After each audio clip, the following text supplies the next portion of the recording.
Hello, hello, everybody. Welcome to the second episode of Full Spectrum, and welcome my guest, Subliquida, Hello, Andrea Nico. Subliquida. Hello, Hello, Nico. hello, hello. So, guys, I think it's a beautiful edition with Andrea, who is probably known for many of you because he's been a part of our OZORA Festival since quite some time. We can even say he's been the furniture of the Mirador from the start. And I think I will start asking you the very generic question. How did you get involved with art? Okay, so I always drew since I can remember. So as a little kid, I was a kind of a hyperactive kid. So my parents learned fast that drawing will, keep me busy and quiet. So they love it. And I love it. I enjoy it so much. I mean, I was spending, entire afternoon drawing. Mostly I was drawing, animals and stuff like this. And perhaps the favorite animal of all kids, so dinosaurs, was drawing thousands of dinosaurs, and then whatever, it was coming to my mind or see on books or documentaries and stuff like this. Perhaps the first clue of, my first approach to art, it will be when I moved from the small village where I was living, where I grew up, lost in the Alps, to a bigger city in Genoa. And there I discover, the underground scene and street art and stuff like this.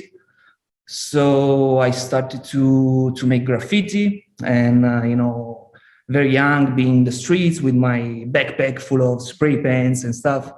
And that rapidly changed when some friends introduced me to the work of what I think is for me my greatest inspiration in illustration. And this is Mobius, Andrea Pazienza, and Sergio Toppi.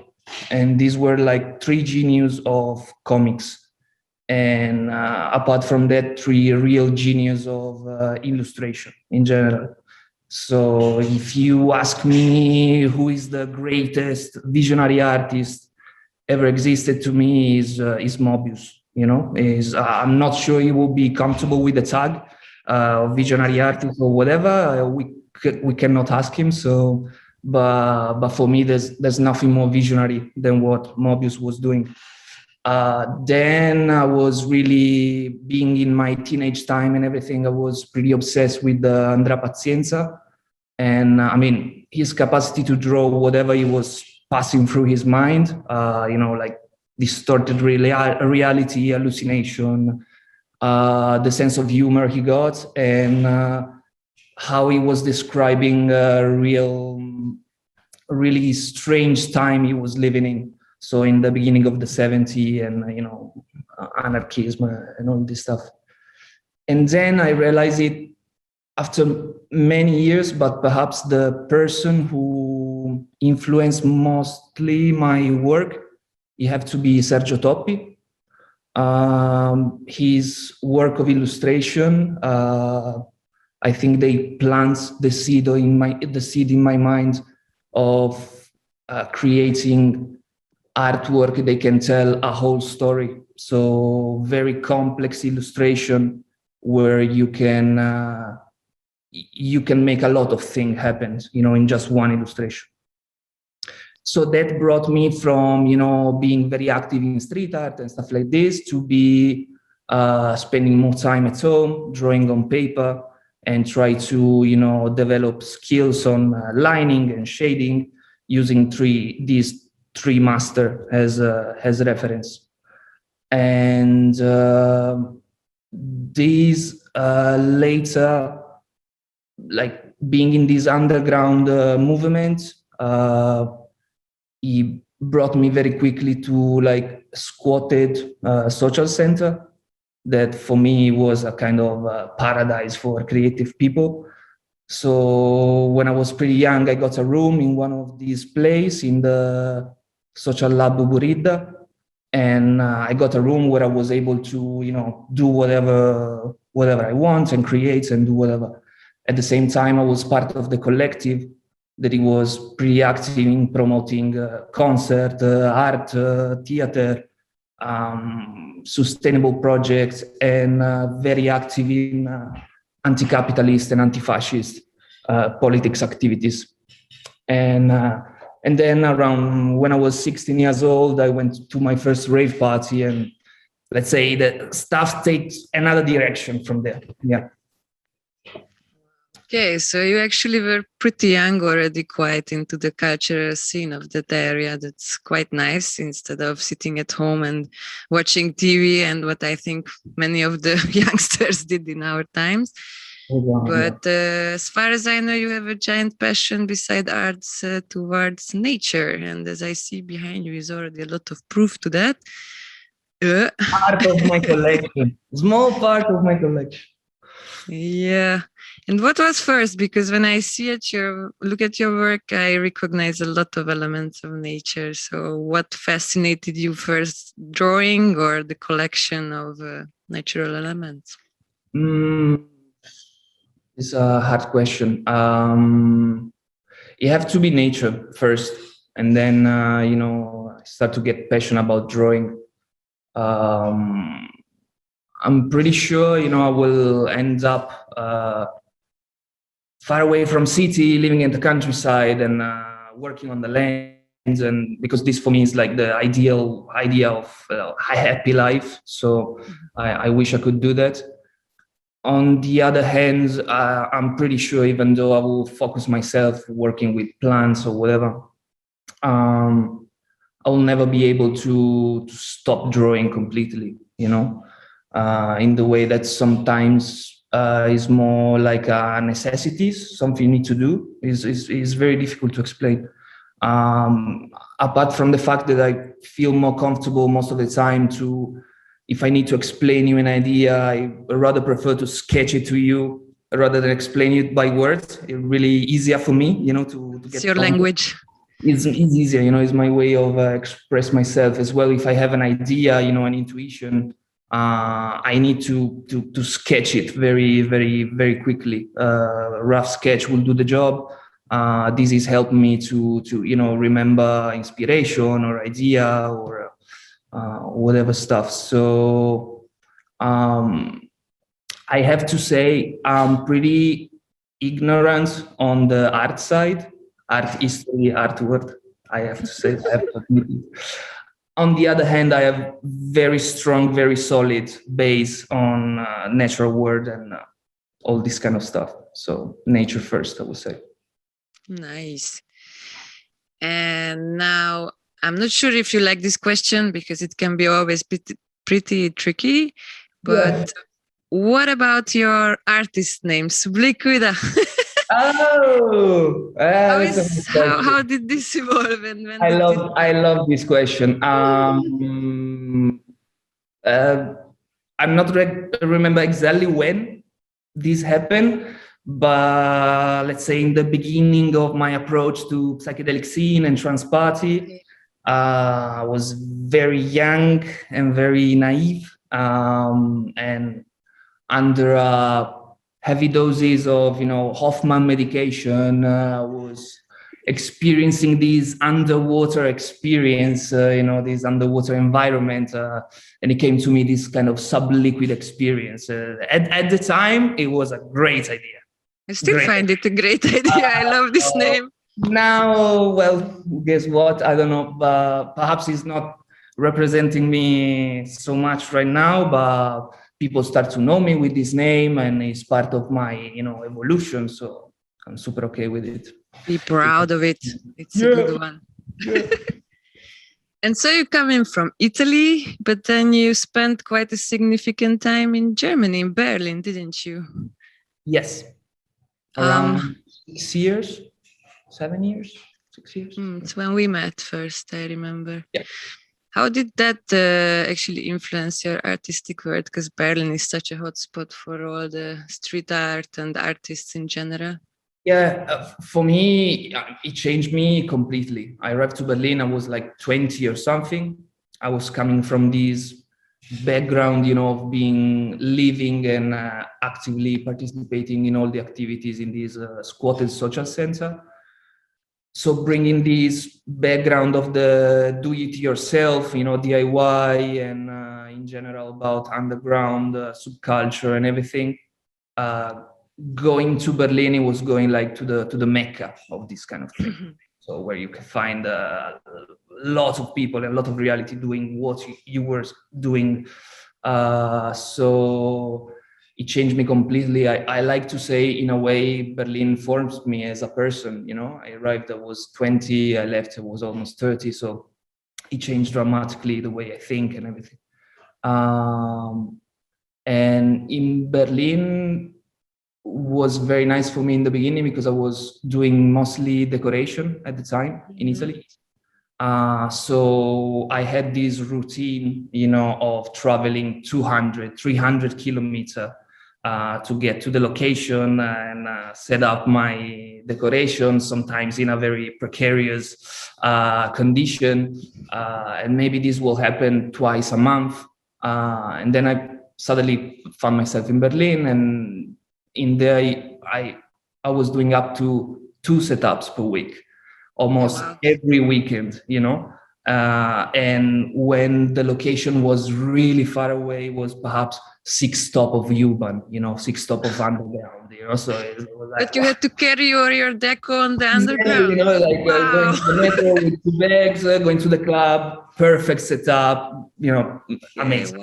So this helped me a lot in developing my style in decoration, and helped me to build like bigger and better structure, and as well connect me with a lot of artists, collaborate with a lot of artists. That was the best part. And then around 2012, I would say, my girlfriend Matilde, as you know, she saw a real potential in my drawings. At the time, I wasn't drawing very much. I was very focused in doing decoration, so illustration was just a side thing I was doing when I was bored. She saw a lot of potential, and she pushed me a lot in start to draw again. So having the strength from Matilde, and all the good feedback, I start to dedicate all my free time to draw. And I first released the first triptych that it was called Guardians. And this starts to call the attention of our gallery. They will start to born or to grow in like us. To born in festivals around Europe and around the world. So that brought me into a festival to make live drawing and exhibition. So people that before know me for my decoration project starts to know me for my drawing skills.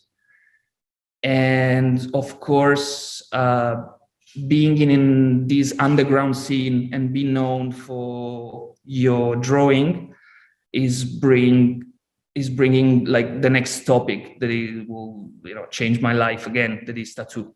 Exactly. Why you don't tattoo? You should tattoo. You should tattoo. So again, the love of my life, Matilde, your manager. She didn't know she was becoming my manager already. She bought me a starter kit to start tattooing. She was already into this kind of stuff. She already worked in a tattoo shop. She was already covering tattoo. So at the time, she knew way more than me, actually, what was about tattoo. So she bought me my first starter kit, and she was the first victim. She's up to here. I had the pleasure to scratch her, poor girl. And then I was lucky enough, and I'm super glad that I had really a queue of friends. They were up to get tattooed.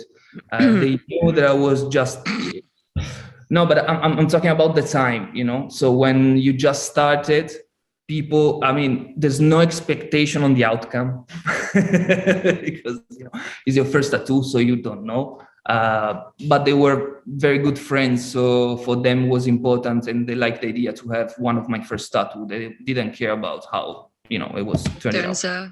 Exactly. So I was very lucky, and I'm super glad that from the day zero I was able to work on people's skin, directly, without tattoo orange and bananas for years.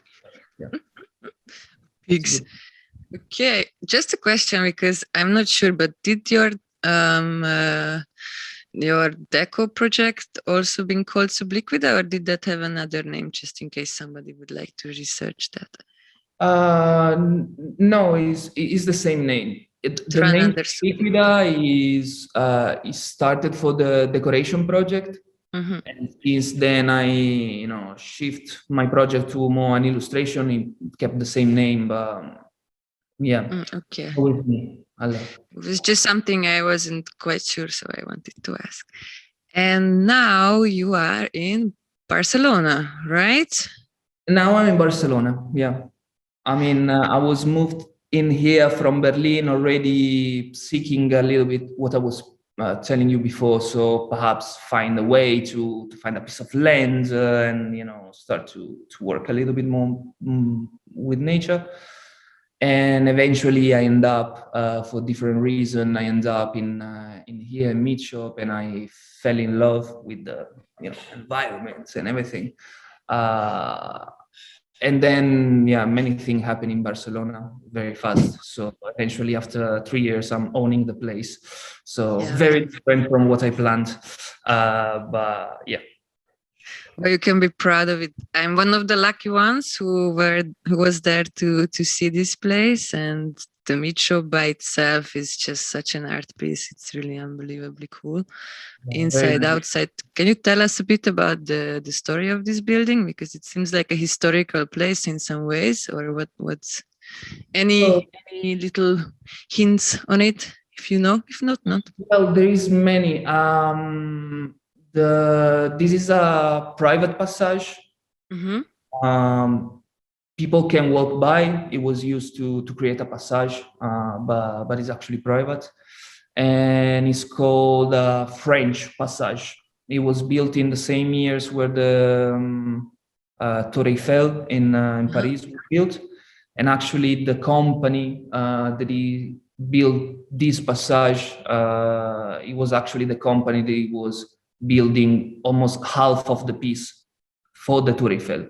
So it was an historic, like 20, 30 years, was very fashion to use solid metal to build structures, whatever is a monument or the structures of a building.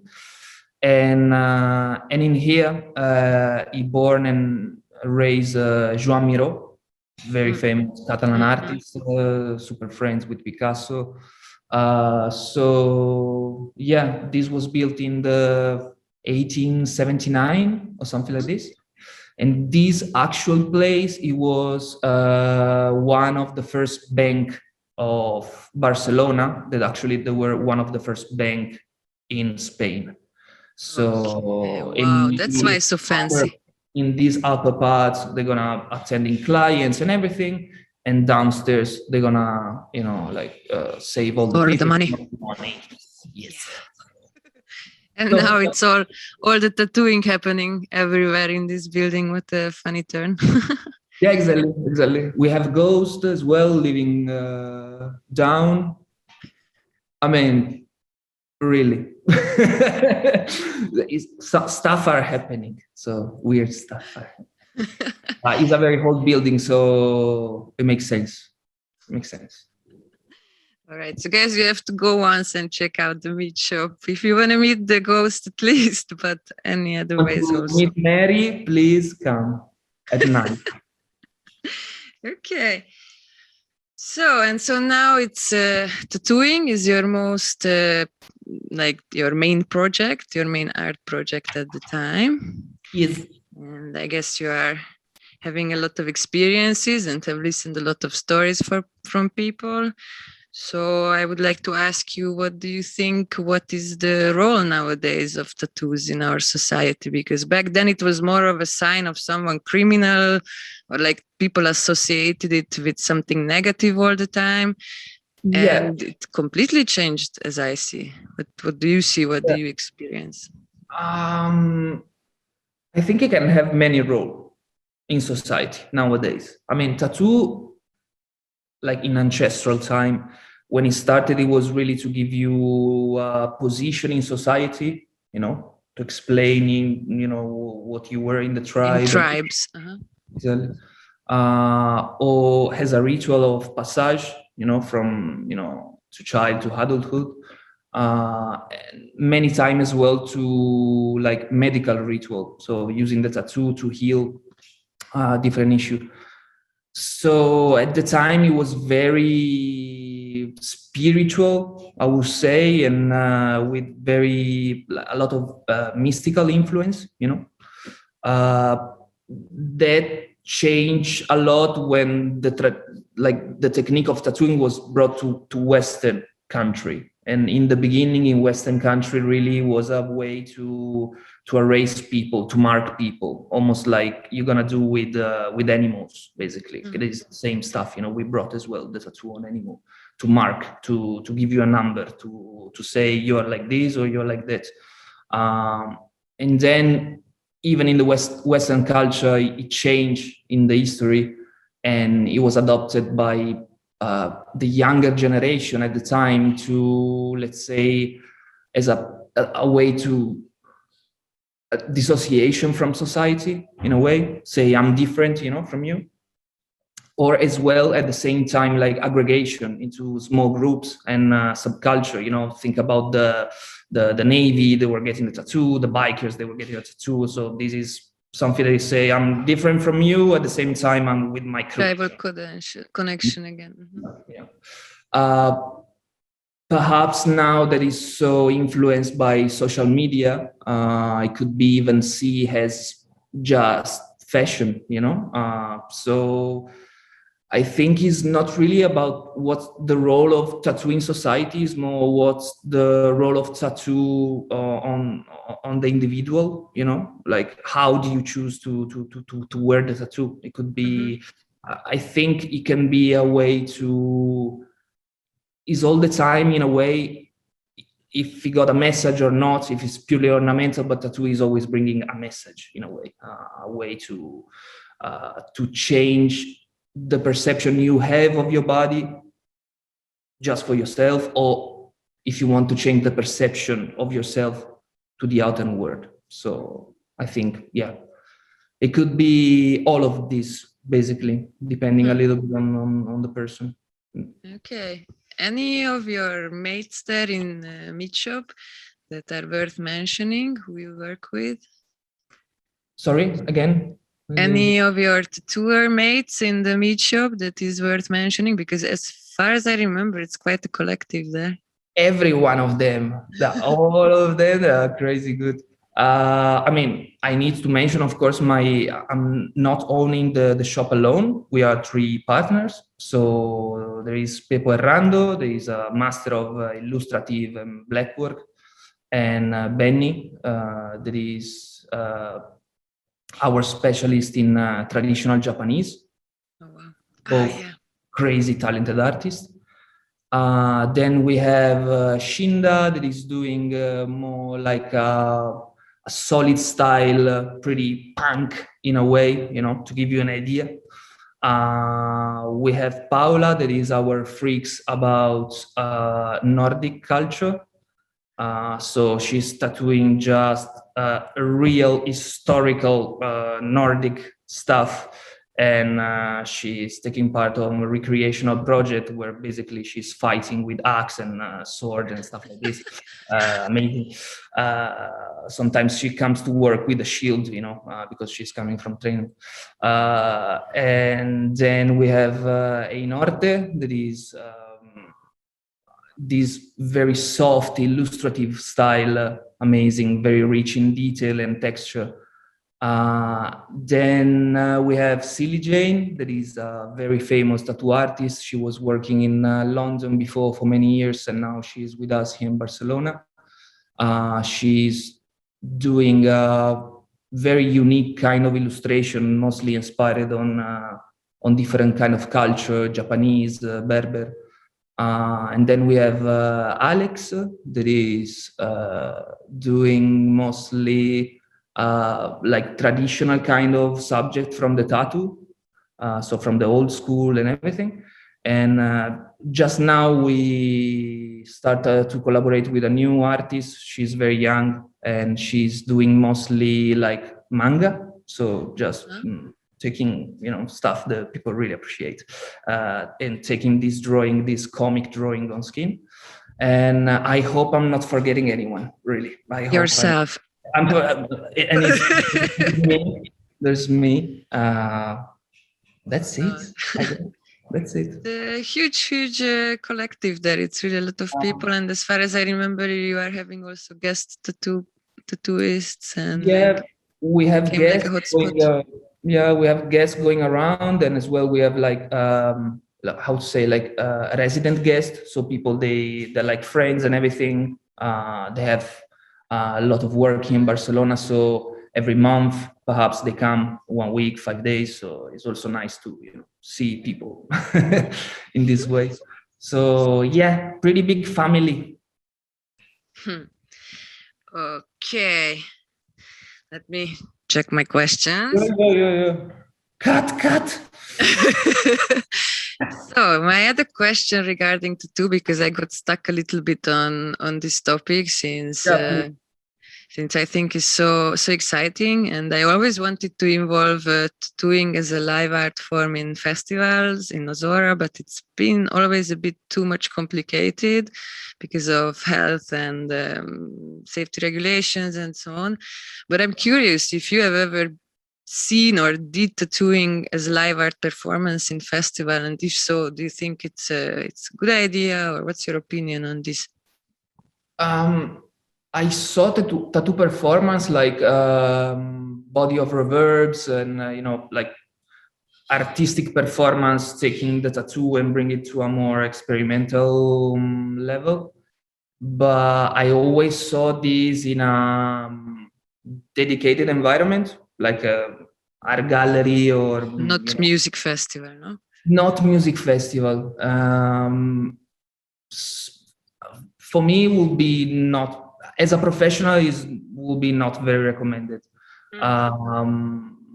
especially for the health part. That is crucial to the outcome of the tattoo in the end.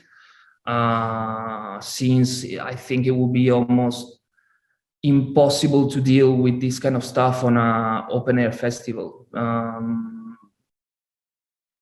I also recommend to people, before getting tattooed, to sleep well and don't drink alcohol and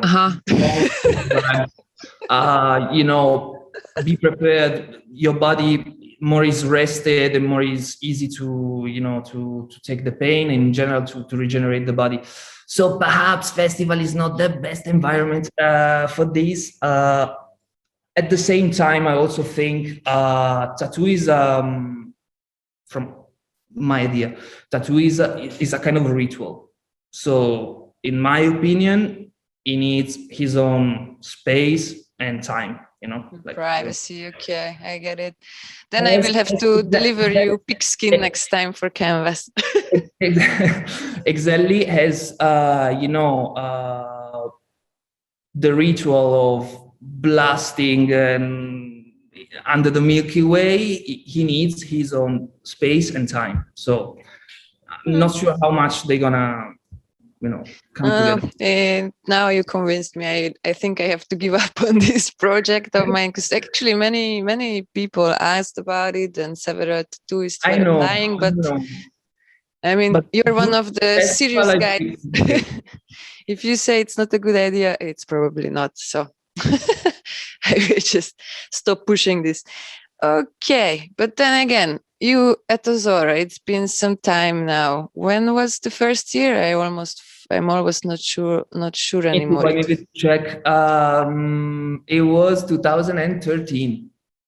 Before even the Mirador, right? Correct me if I'm wrong, but I came the first year of OZORA when the Mirador was just, finished. The year they were building the Mirador. And I guess it was 2013 or 2014. It was 14. You see how much we're great with our memories? I was even not sure if you were there already with the guys, with the Looney Moons ones, or it was just your artwork, because definitely your work was there from the very start. Was there perhaps, in 2013? No, I guess it was 2013. Oh, this feeling, I know, like it all ends up in a huge bubble of experiences and memories and numbers whenever my strength. So I guess many years ago. So yeah. So wow, but it's quite some time, huh? Yeah, and apart from this edition, that was nobody's fault. I never missed 1 year from then. Yeah. I hope it will continue this way, and we will have you as soon as we can. And as I see you, you are one of those that is always really there and focused and working and doing this work of I mean, it's huge. Everybody who saw what you've been doing, for instance, it's so much details that one wouldn't even think that you just started from a blank page. What you do, it's white when you arrive, and it becomes basically 99% matches when you leave in. But in the meantime, I see you also talking a lot to people. You are like very nice and social. Many people just chats you up with, wow, what's this? Blah, blah.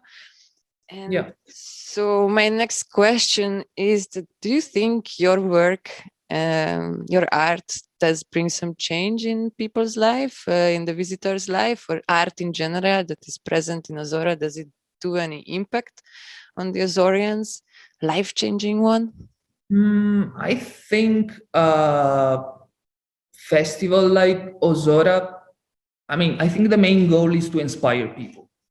This is the main goal. So festival like OZORA, they show you that it's possible to do this kind of stuff. It's not just an utopia, exactly. Cool.